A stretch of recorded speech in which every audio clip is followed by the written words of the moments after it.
When I say the queen of chakacha, what name comes to mind? She was one of the most sought after dancers of chakacha. We have today in studio Princess Faridah. Yes, I know you are surprised. Princess Faridah, yes. Welcome. Thank welcome. you. Thank you, Faridah. Thank you so much for taking your time to come. Thank you for inviting me. I'm humbled. You are humbled. Thank you. No, thank you. So, most people, actually, including myself, they only know the Princess Faridah now. Yes. Take us back from childhood. From childhood. Yes. My story is longer, but I just kind of shorten it. I was born from a Muslim family. My dad and my mom met in Machakos.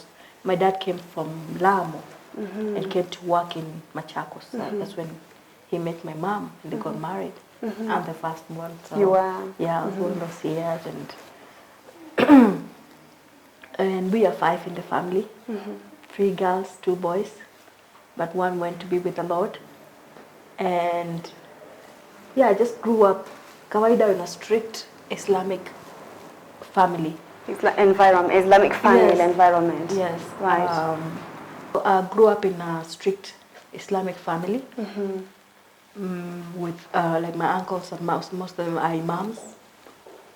And so we were like, we grew up in very strict. Yeah, you had to follow. Yeah, very strict. Actually, like from school, you just home and when you're going to the mosque, you have to dress in those black abaya.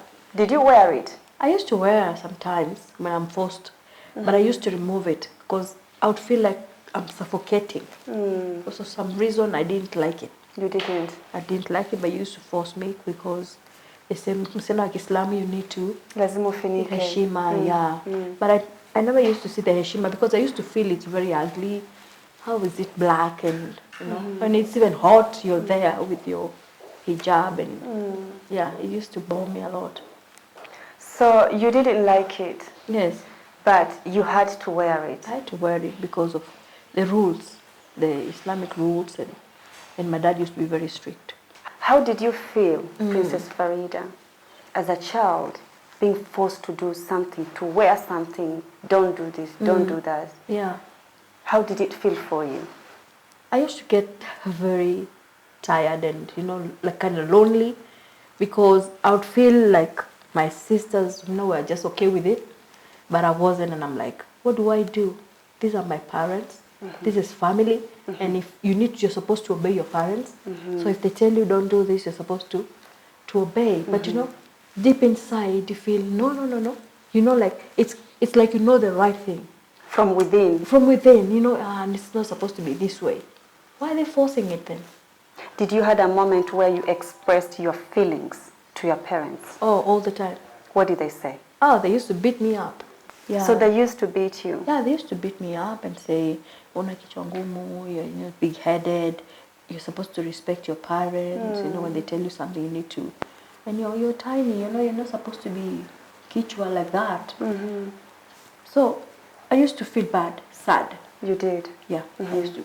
But I used to do what I feel like. Sometimes I could just ignore and do stuff my own way. Yes. So regardless of what your parents said or did or even beat you, yes, you had moments where you still chose to go on your own ways. Yes. What were the consequences? They would beat me up. Again? Yes, again. My mom used to beat me up, kabisa, and my dad. My dad is a quiet one, but his words, when he speaks, you feel like they're cutting, through your intestines. Yeah. But my mom used to like beat me up completely, like almost every day. Yeah. Like in a day you could be beaten like 3 times when you're not in school because of going against the rules. Yeah. So you spoke about school. Did you go in a Muslim school, segregated, or you went to a normal school, but then you had to dress up because you were a Muslim girl? Funny enough, I went to a mission school. You did? Yes, I did. I went to a mission school, and okay, sometimes used to dress in the pants, you know, when you have your dress, and then the pants, and then the hijab. And sometimes I used to like, I don't want to go in that today. I am not going in that. Would they let you go without it? Okay, they'll let me, but beat me when I come back. Or sometimes I just wear it and put it in my bag when I get to school. This was primary school, Yes. yeah, to get it right. Yes. How was it for you, you know, dressing up differently from the other children in a missionary school? Yeah. Okay. How was it for you? For us, you know, you just feel like because there were other Muslims, so you used to feel special. You because did. you know, like this Islam, there's something about people feeling like you're different from everybody else. Yeah, so you used to feel nice, like you're like, I'm here. Yeah, we are dressed in Differently. this hijab, differently. We are holy. We are holy. Yeah. Okay. So you finished primary school. Yes. And then I went to high school. First of all, I went to a boarding school, but I used to get very sick in Form 1. So hata sikumaliza the third term, they had to get me to a day school because I was sickly because of the food and the water, and yeah, just the environment was not good for me. So I went to a day school, which was more crazy because every day you're in a bus, you know. Yeah, same dressed in the attire. Yeah. You always have to be a Muslim girl, isn't yes, it? yes. But in high school, it was less. It was not too much because I'm now like You've grown. So they don't have you know, the very strict Much rules power over because you. I'm alone going on a bus alone with my younger sister. So they could let us, you know, just be. Since you didn't like this whole thing of dressing up, because Yes. I feel like it was being forced, had you ever had moments where you would just take it out when the parents are not looking, or they didn't see you? Like you take it and you put it somewhere and then you just I used to put it in my bag. You did? My school bag, yeah. Okay. Or even in my, like on Saturdays or Sundays when we like going out, I just put it in my bag and we'd go with friends. Although that was very strict, it was restricted. They're moving out with friends alone. You were not allowed to move alone. Yeah, even in high school. No. You couldn't. Very rare. Like in a month, none maybe. Really? Yes. Yes, very strict. Wow. Yeah. It's interesting because when you are really restricted, you feel like you don't have your own power, Freedom. yeah, and Say, all those, and all those things. How was it for you? And how old were you then when you had to endure these things? Since childhood. It was since childhood, right? Childhood, strict from day one. You know, like when we started school, like in 3.5 years there, you started the strict rules there. Oh Lord. You'd have seen us, you know, when we go for holidays in Mombasa or Malindi. If a guy looks at us, he'll be beaten. The guy now? Yes, he'll be beaten just looking or saying "Vipi." He'll be beaten by our cousins and our brothers. They will beat them up like nobody's business. From nowhere? Yes. That's how strict they were. You know, it's funny, the women, we are taken like, I don't know, like you're not supposed to say anything, like you're not supposed to be free or anything, you know. So, even the younger boys, the younger siblings, cousins and all that, are defending you, like, not really defending, wanakuchunga. I don't know how to say it in English. Nakuchunga. Unachungwa yani? Msichana wetu. Yes. Asiharibiwe. Exactly. But you know, I came to know that the hijab, the buibui cannot stop you from being crazy, going out. Because I used to see some of my cousins used to wear you know, almost naked inside and, you know, Put the abaya. put the abaya and just go with men. Is it So- hypocrisy then? And that's why when I decided, this thing, I'm not going to wear it. When was your turning point? I'm interested to know. Yeah, The viewers are Yes. also interested to know. yes, When did you draw the line and said, yes, this is me, Faridah. yes. This is my life. I'm going to take charge. When I finished school, fourth form, I went to college. I did secretarial, and then I was in the office, and I felt it's too much. This jail, per se, is too much. Yeah. Yeah, I was suffocating, You are. and I'm kind of outgoing. Yeah. I like socializing. Yeah. One day, one of my workmates called me and said, Farida, najua unapenda kudance and all that. I think nataka kupeleka mahali. Akakwambia hivyo? Yeah, she told me that. I want to take you somewhere. I didn't know it was a nightclub. I said, you love that place. Because I see you love music and all that. Was she a Muslim? No, she wasn't a Muslim. We just was a workmate. Right. So, that Saturday, she said, leo tunakutana usiku, we go. We took a taxi. We ran from home. We waited, mama wakalala. Got in a taxi. It went through the back door, through the window. No, you didn't. do Yes, we that. did. Wow. Dressed nicely. No abaya? No abaya. Hakuna mtandio? No. We just wore jeans and a top. But when we got to that place, the club, we saw people dressed differently. Like, you know, the jeans were like ripped and all that. And the tops wamefunga hapa, tumbo Tumbo cut. cut. So, hata sisi tukafanya hivyo. You want to fit in? Yeah, so that we fit in. And ikafika like around 1 in the night, there was show time. There was. Show time. And then what? So people dancing. We were seated and just watching. People are drinking, men and women misbehaving. So me and my sister looked new. You know, people would tell we are Amateurs. yes. But when I saw people dancing, I was like, I think I like this because I love dancing. Do you know Kiherehere? I just went and asked the bouncers, can you show me where the manager is? Because I think I can do this. You asked? Yes. And they showed me where the manager was. And he said, come tomorrow for audition. Oh. That was Sunday. So again, Sunday in the afternoon, Mom was at the shop. We had a shop. You went to the club. The following day. Yeah. Yes, it was Sunday. And Sundays, it's called, I don't know, there's something they call it in the afternoon, jam session. Jam session. It was in the afternoon. So we just ran from home because Mom was not there. She'd gone to the shop. We had a small shop. So we went and the manager said, now it's your time. And when I started dancing, it was breakdance then.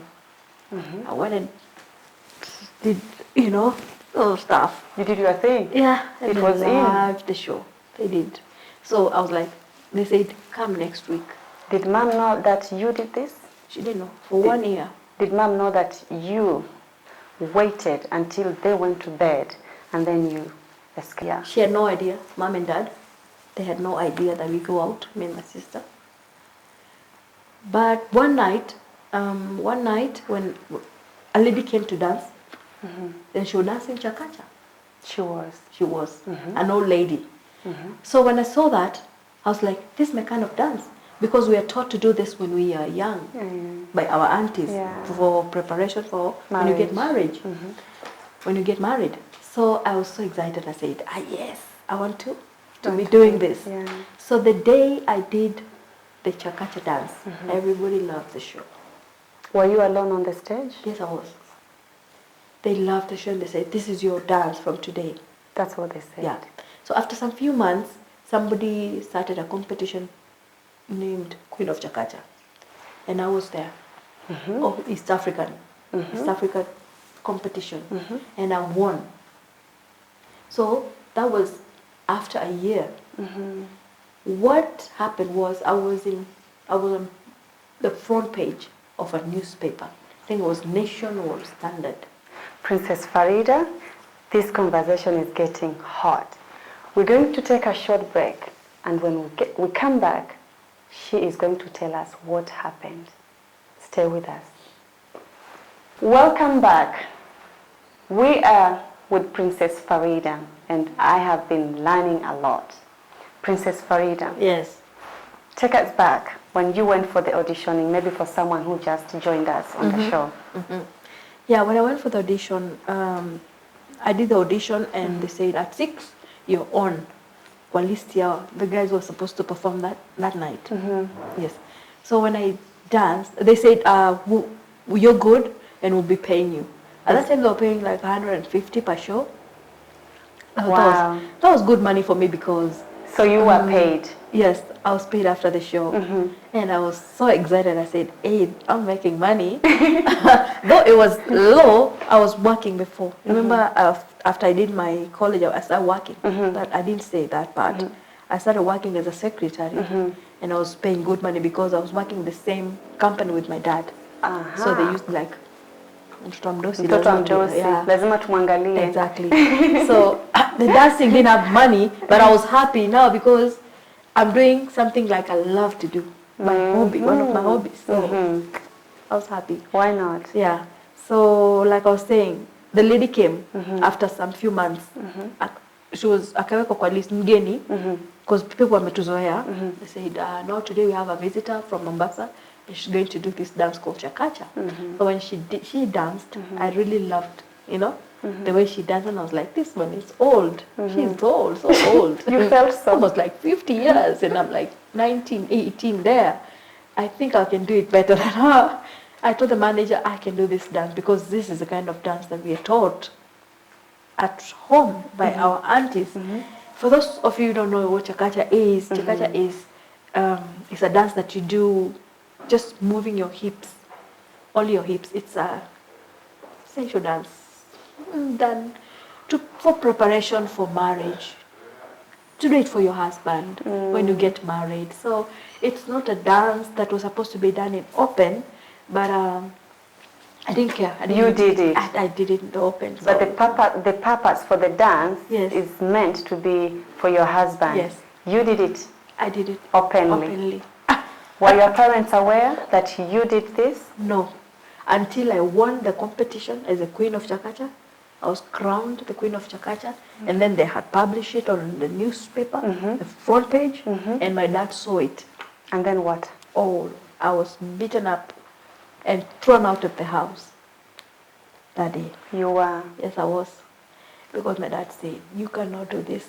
I was dressed in a short skirt and a tuba cut. My tummy was out and my thighs were out. My dad was like, what kind of dressing is this for a Muslim girl like you? When did you start doing all this? I just kept quiet because it threw me out and I was just crying outside the gate. I said I won't go anywhere because I thought if I go out somewhere with my friends to live with them, I think I'll be spoiled. And I was used to the strict rules. They were kind of protecting me somehow. I used to feel safe. You felt so, or you? I was just saying, when I was outside crying, I wanted to go and live with my friends. But I said the moment I go out, I will be like spoiled, more spoiled. So what did you do then? Because you've been thrown out of the house. Yes, with my clothes. I was there crying. Outside. Till past midnight, crying, screaming. I was just... Nilikuwa natoa sauti kama zote yani for attention. Did anyone come out? Actually, my mom came out. She did? She did. Mothers. Yes. They're so kind. Yeah. She came and she was like, Peter, get in the house. Get in the house. I got in. She took my clothes. And they never beat me up again.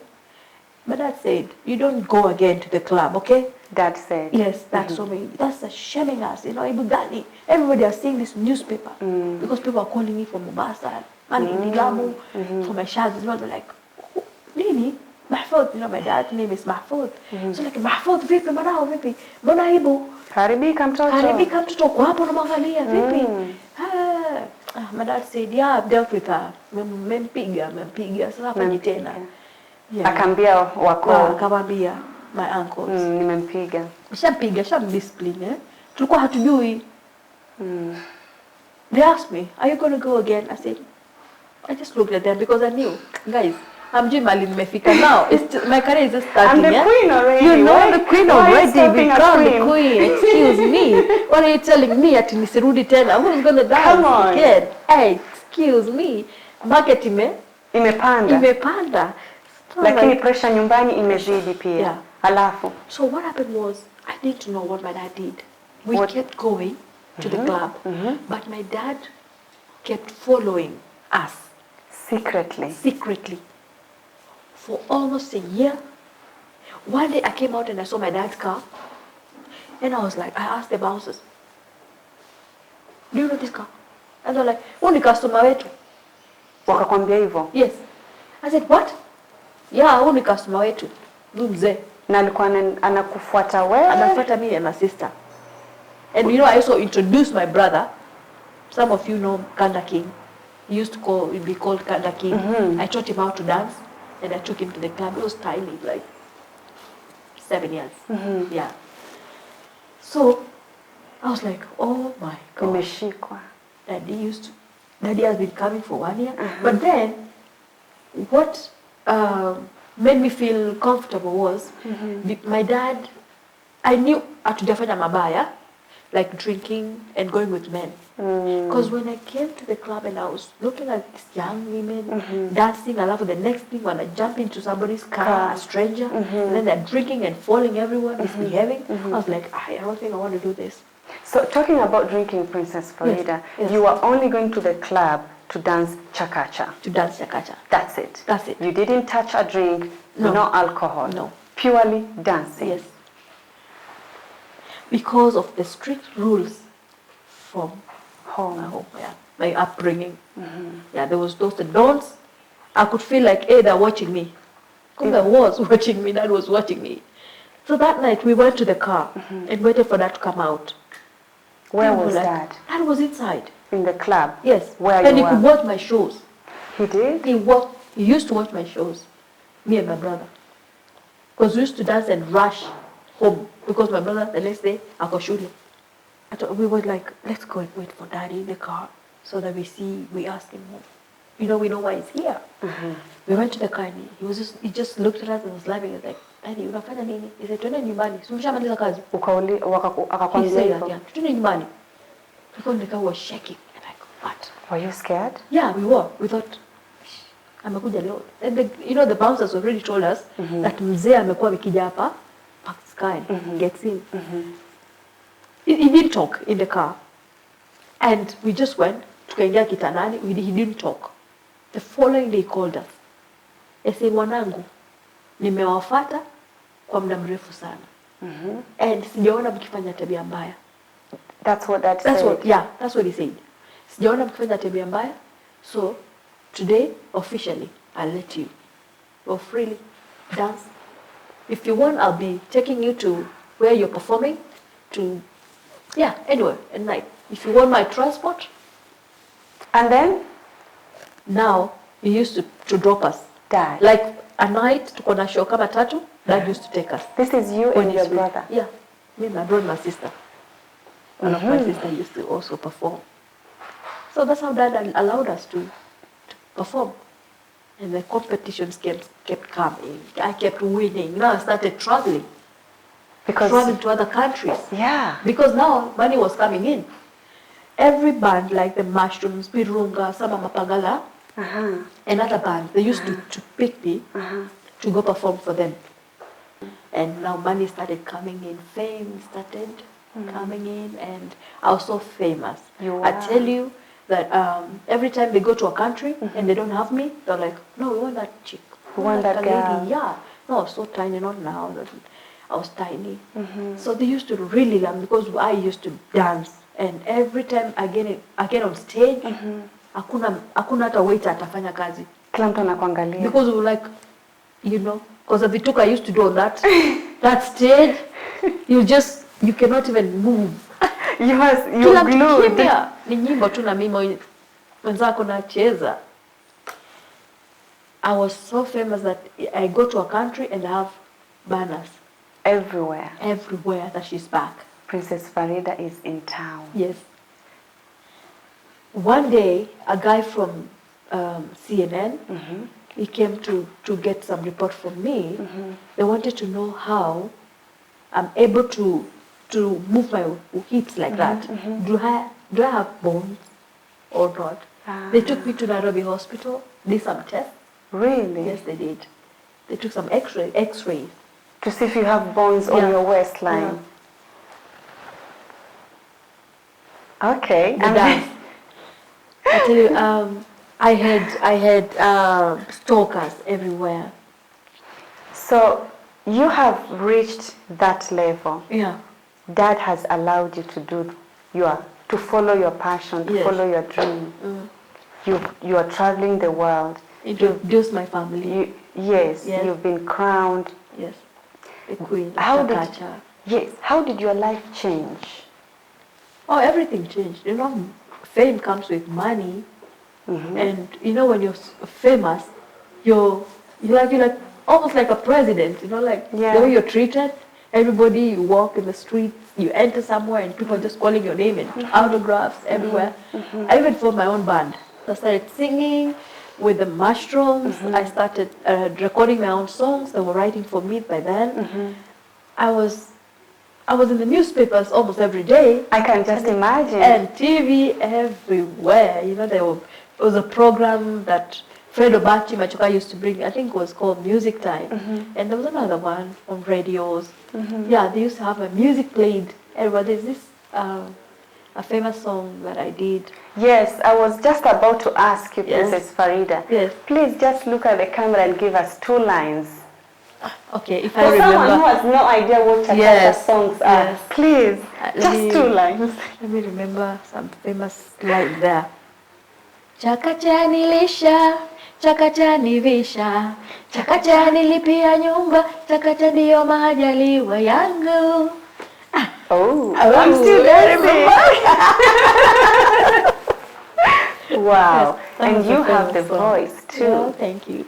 I flew today. Yeah, so you have all this. Yes. And there was a moment where Daddy was against it. Yeah. Now you have all this fame. You traveled. He sees that my daughter, she is into her passion.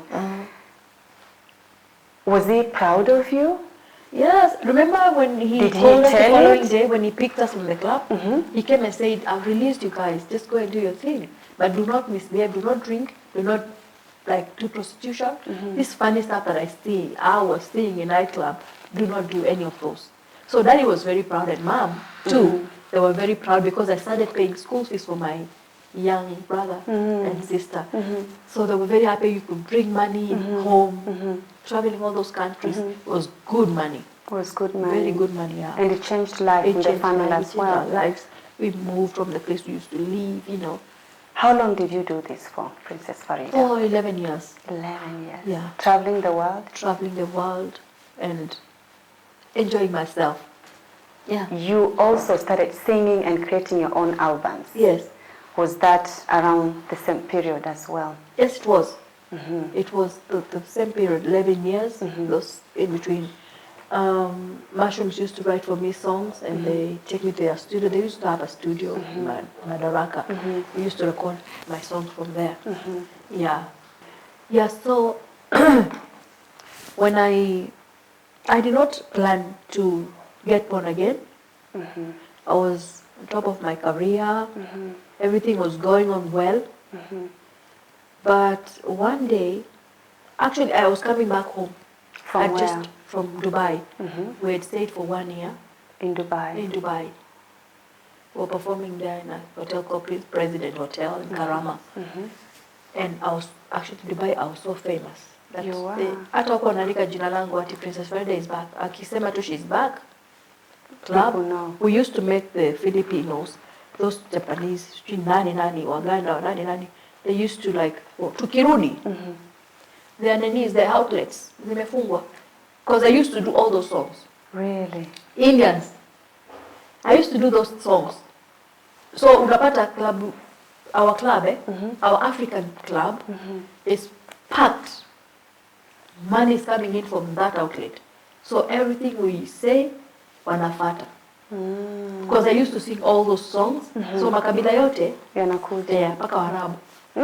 Paka I used to sing Arabic. Yeah, all those songs Somali. Wow. Yeah, and you know Dubai is a country where different tribes come for business and all that. So at night, wanataka kujiburudisha. They used to come to President Hotel. It was so famous then. I bought my own equipment and I recorded a new album that was coming to market at home.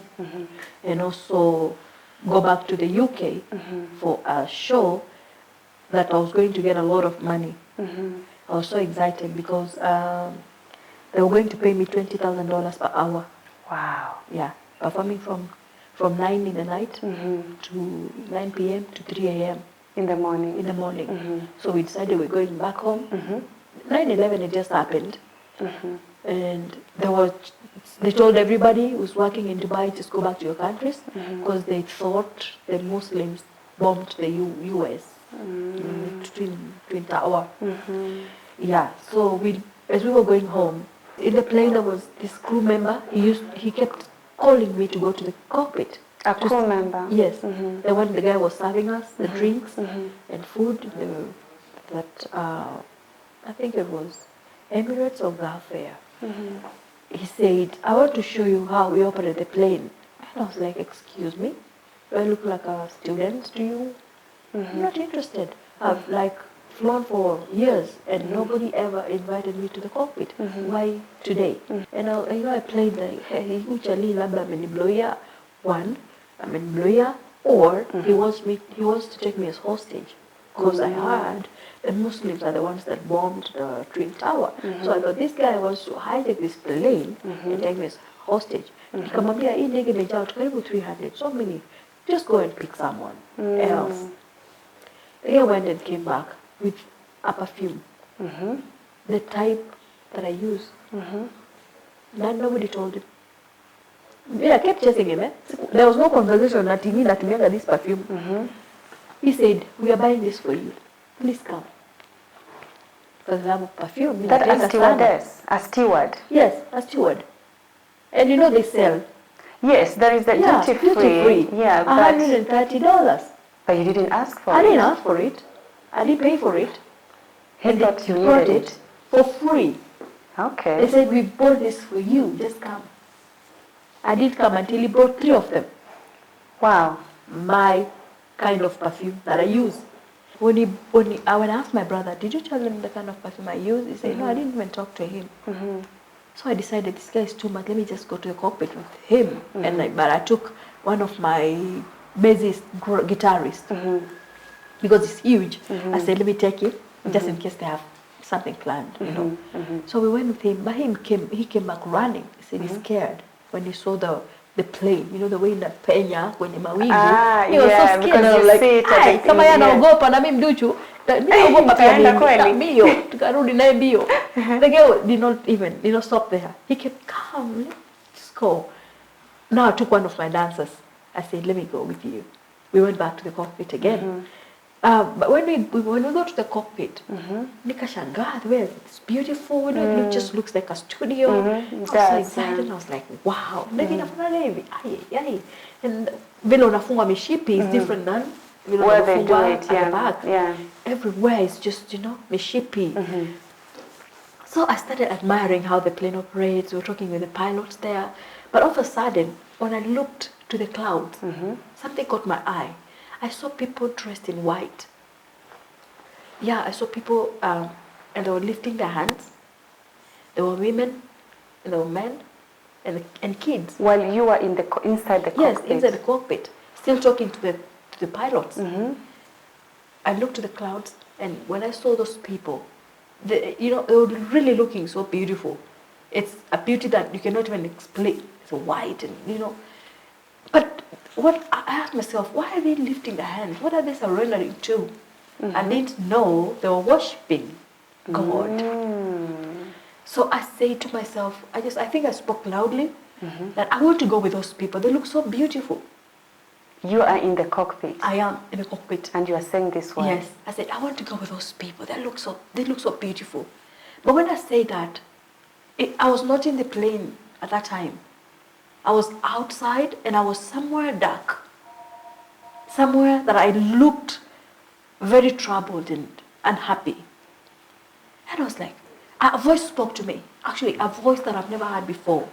It was loud, like every part of me just heard it. It said, you cannot go with those people. Faridah, he said, Faridah, you cannot go with those people because you're a sinner. And I asked myself, why can't I go with those people? And I looked around and I was like, who is this telling me not to go with those people? And he doesn't know that I'm Princess Faridah. You know, pride. Yeah, because you're I'm a like, princess. I'm a princess, You've I'm been a crowned. queen. Yeah. Yeah, nobody says no to me. He said, he ignored all that. And he asked me, if this plane crashes right now, where will you go? When I had that question, I was so sad. I saw myself crying and repenting. I was down on my knees.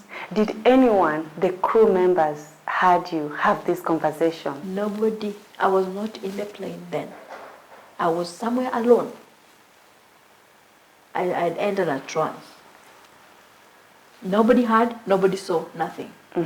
So when I cried, I actually saw myself crying. Like I'm looking at myself, that's me there crying and repenting. And then I see this plane crash. And then I see letter hell written in front of me. Hell. Hell, with fire coming down. And then the letter hell was like, hell, you know, like calling me hell.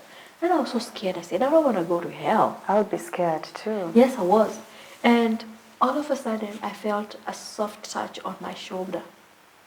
And this time, he spoke softly, but with authority. He said, my daughter. He didn't call me Faridah. He said, my daughter, you have the last chance to go to heaven, but you must go to church. So when I heard that, is when I felt, that touch was so different. I felt light. I felt like something had just been removed from me, heaviness, sadness, you know, just everything bad inside of me. Wow. I felt a lot of joy that I cannot explain. And I felt like something has been filled inside of me. And I came to know that there's everybody, all of us, we have a void that God has created. And He's the only one that can fill that void. True. Yeah. So when I screamed, yes, I'm going to heaven, the pilots had me. That's the time I found myself in the plane. And then the pilots turned and said, you think we're taking you to heaven? We just, like, around at the river, almost home. And I was like, why don't That's you guys... what they said. Yeah. I was like, I'm looking at them and I'm like, why don't they ask me, who were you talking to and where did you go? Yeah, who are those people? Nothing. They didn't ask me nothing. But one of them was staring at me. Like, you know, like staring at me. Though, I don't know what... Now I know he saw the glory of God all over me because I was in the presence of God. So when I got from the plane, I told one of my dancers, because she was Christian, that I need to go to church. You said so? I said so. I told her, you need to take me to your church. So she took me to church and I was prayed for and I got born again. And since then, I followed Christ. It was not easy being a Muslim. How was that journey? Oh, at first, I didn't tell my family because, you know, I was coming back with equipment. I was supposed to go to London after 3 days. The money that I told you that I was going to get paid. Yes. And then I just recorded a new album. So it took like around a month before saying, even telling the media that I'm born again, that I'm not, So you kept it to yourself? Because I was like, hey, I don't know what I'm going to do. I want this money. At the same time, I'm afraid because I already changed. So again, after a month, the voice came to me again and said, if you're ashamed of me in front of the people, of my people, I'll be ashamed of you in front of my Father. So when I heard that, I decided that same night, I'll call my family and tell them, from today I'm born again, I'm a child of God, and I'll be going to the church, not mosque anymore, and I'll not be singing and dancing in the nightclub. How did they take it? Oh, it was crazy. It was crazy when I told them, because immediately my mom took a rope, she ran out, she wanted to kill herself. My brothers, my brother just threw a shoe at me. My dad wanted to just, like almost kill me. But then everybody was distracted because of mom. Yeah? Because everybody ran after my mom. And when I ran after my mom also, my brother was like, why are you pretending? You're the one killing her. Why are you following her? She's dying because of you. Your brother is telling this to you now. Yeah, they said, don't come. So I stood there and I cried. I told God, please let my mom live. Do not let her die. I promised to do everything that you tell me. Yeah, that was my prayer. And from that day, like it took like 1.5 years, nobody spoke to me. And I decided that I'll spend all my days, my time, my whatever, at church. So I used to go from 6 to maybe 7, 9 from church. Come back home, again go back to church tomorrow, like that. For almost 1.5 years, because nobody wants to know anything about me. So no one is talking to you. Yeah, no you one is spend talking all to your me. time Yes. in church. Yes. How did it feel for you? Okay, I was happy because I found a family in church. I went to Redeemed Gospel Church when I found Bishop Kitonga. He was my spiritual dad. He still is. And I found other people who were like, started, because salvation is so hard. You need to work with someone. You need mentors and pastors and good friends that go to church to teach you and talk to you about their experiences, what they do when they go through challenges, because the Bible says that you shall go through tribulations in this world, but you shall overcome them all. But when you don't know that, you will start asking, what wrong did I do? What did I do? What am I in sin? Stuff like that. When you're going through wilderness, you start asking yourself, oh, has God forsaken me? The word still says that he'll never leave you nor forsake you. So all those things that you need to hear from people who have been in salvation. And then in church, I also met my husband, who became my mentor. He was not my husband then. He was my mentor, my pastor. I used to respect him for that, and he used to teach me a lot because God started using me immediately I got born again. Like I pray for a person and they fall down, like they're slain. And I'm like, what is happening to me? I didn't know anything. I could feel the power of God around my hand, and I was like, so God was giving me the healing, anointing. And it was so hard if I didn't have anybody to walk with me. Through this journey. Yeah, through this journey, and reading the word also, from Quran to the Bible. It was so hard because you also need revelation to read the word and understand it. It was so hard. But Bishop Kitonga, my husband, and other people walked with me this journey. They helped me out. And then, now I was not working. Money was not coming in. Yeah. So it was so hard. I started being broke. I'm not working. Money is not coming. Fame is gone. Because God told me that I am the star in this kingdom. So you're going to sit down when I say you sit down. You're going to stand up when I say stand up. Or submission, or being obedient was so hard for me because I was used to being the boss. To the fame also. Yes, I was being to the fame. I mean, you are the queen. Yeah, I used to say I was the band leader of the band. So nobody tells me to do anything. So I was like, hey, it was so hard. It was so hard. But because I love God, and I decided that I will not compromise my faith for anything. I just want to follow Jesus because of what I felt and the promises that he gave me. Even when the Muslims wanted to kill me, one time I was coming from an interview, they were outside with placards written that we want our head. We want her head. Yes. And I go to church and I find people surrounding the church. They want to burn the church. All that.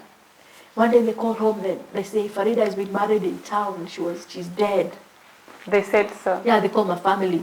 I think that was a good thing because when somebody called home, I don't know if how they got our landline, they called home and said, Faridah is in town, dead. My family, something happened to my family. That's when they started now caring about me.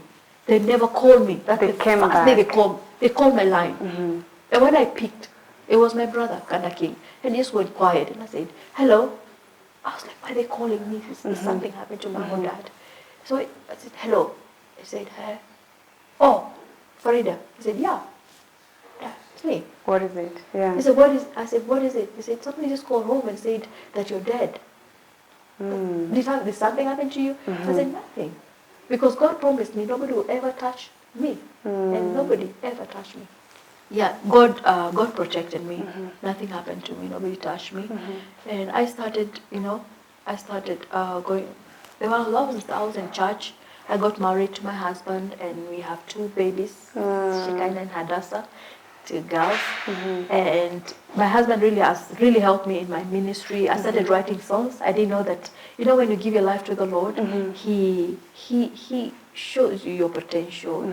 He walks with you and shows you the things that you can do, the things that you never used to know that you could do. Yeah, that's true. I started writing my own songs. I started writing books. Yeah, I have 3 books, but one is in printing. These are your books here. Yeah, these are my books. Is this the latest one then? Yeah, that's the latest one. The first one is the journey from nightclub to the pulpit. The new me is my first book. It has stories about me and pictures about me. And when I was in that club, and then blah blah, my family. Yeah, and then this second one, I wrote it because I came to realize that every time I do interviews like this, girls follow me. They do. They do, and they tell me, Mom, what do they want to hear? Yeah, Mom, I'm pregnant and I want to abort. Oh. So they used to tell me that, and every time I could feel, why are they telling me this? So I came to know that God is calling me to the girls. He has given me this burden for the girls. And we have saved like 35 babies because they could come and tell us, oh, I want to do this abortion. And I'll tell them, no, don't do it. It's wrong. It's a sin. So is that part of your ministry? That's part of my ministry. I run a foundation called Princess Faridah Foundation. We have saved prostitutes from the streets, drug addicts, HIV. We pray for them. We mentor them. Yeah, me and my husband, that's what we do. That's what you are doing currently? That's what, yeah, I'm doing. Okay. So I decided to write this book, Priceless Gems Every Girl Should Have. Mentorship is for, maybe it's a tool. It's a tool for girls, I came to realize that maybe I won't reach most of the girls, and there's so much to tell them, because prevention is is key. Telling them to not to do all those things, because then it will not, like for example, they do all those things because some are from the slums. Slums, yeah, that's right. Yeah. And they need to be taught of the do's and don'ts, so that they can keep themselves abstain from those, sex, having sex as young as they are, and such things. That's what we teach them. And so this book. So where can they find this book? If someone who is watching us now, yes, they're curious to know where can they get this book from? Yeah, they can write to me, Real Princess Faridah. Go to Facebook, just write. They can get it to a Thank you for that. I am personally inspired. I'm not sure about you, but I am full. My cup is running over. See you next